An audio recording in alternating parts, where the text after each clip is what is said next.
સંત લુકના શુભ સંદેશમાંથી વાંચન. અધ્યાય 21 કડી 5 થી 11. કેટલાક લોકો સુંદર પથ્થરકામ અને ભેટ ચડાવેલી વસ્તુઓથી મંદિર કેવું શોભતું હતું એની વાત કરતા હતા. એટલે ઈસુ બોલ્યા, તમે આ બધું જુઓ છો ને?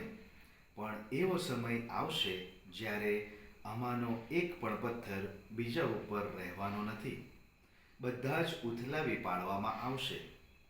તેઓએ તેમને પૂછ્યું, ગુરુદેવ, એ બધું ક્યારે બનશે? અને એ બધું બનવાની તૈયારી છે, એની એંધાણી શી હશે?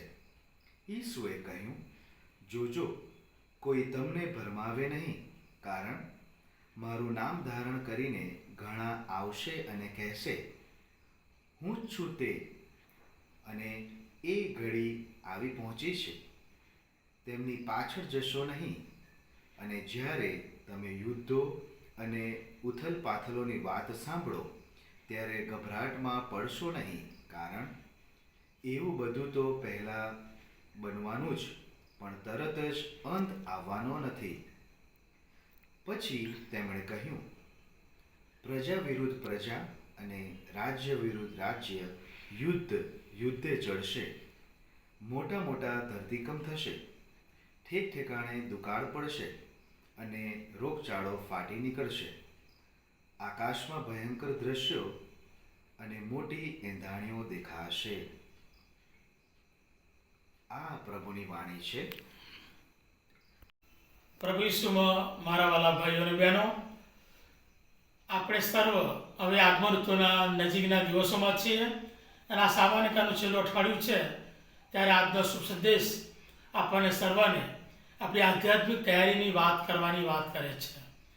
જ્યારે પ્રભુ ઈસુ પોતાના લોકો સાથે જઈ રહ્યા હતા ત્યારે એક વ્યક્તિ મંદિરનું સુશોભન જોઈને એના વખાણ કરતો હતો. ત્યારે પ્રભુ એને કહે છે, જે તમે આ જુઓ છો એ એક પથ્થર બીજા પથ્થર પર રહેવાનો નથી. એક સમય એવો આવશે એ નષ્ટ પામશે. એટલે મંદિરના વિનાશની વાત કરવામાં આવી છે.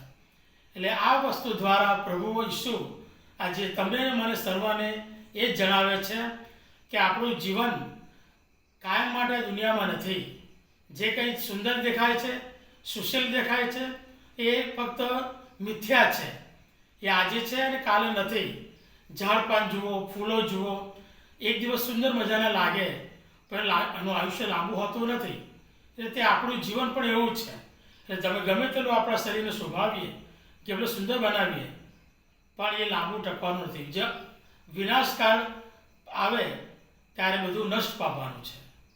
પણ જે આત્મા જે આપણો એ અમર છે અને એના માટે આપણે તૈયારી કરવાની છે. અને એની વાત આજે પ્રભુ આપણને સર્વને કરે છે. જેટલું આપણે બને તેટલું આપણા અંદરના આત્માને તૈયાર કરવાનો, એને સુશોભિત કરવાનો છે, એને ડેકોરેશન એની રીતે કરવાનું છે જેથી કરીને એના દ્વારા આપણને સર્વને શાશ્વત જીવન પ્રાપ્ત થાય. દુનિયાવી વાના આપણને આનંદ આપશે, ક્ષણિક આપશે, પણ જે સ્વર્ગીય સુખ પામવું હોય, અનંતકાળનો આનંદ પામવો હોય, તો આપણે સર્વએ આધ્યાત્મિક તૈયારી કરવાની છે, પ્રભુના પગલે ચાલવાનું છે, પ્રભુના સાચા શિષ્યો બનવાનું છે. જ્યારે આપણે એ રીતે જીવન જીવીશું ત્યારે ચોક્કસ પ્રભુની કૃપા અને પ્રભુનો આશીર્વાદ આપણને સર્વને મળશે. આમેન.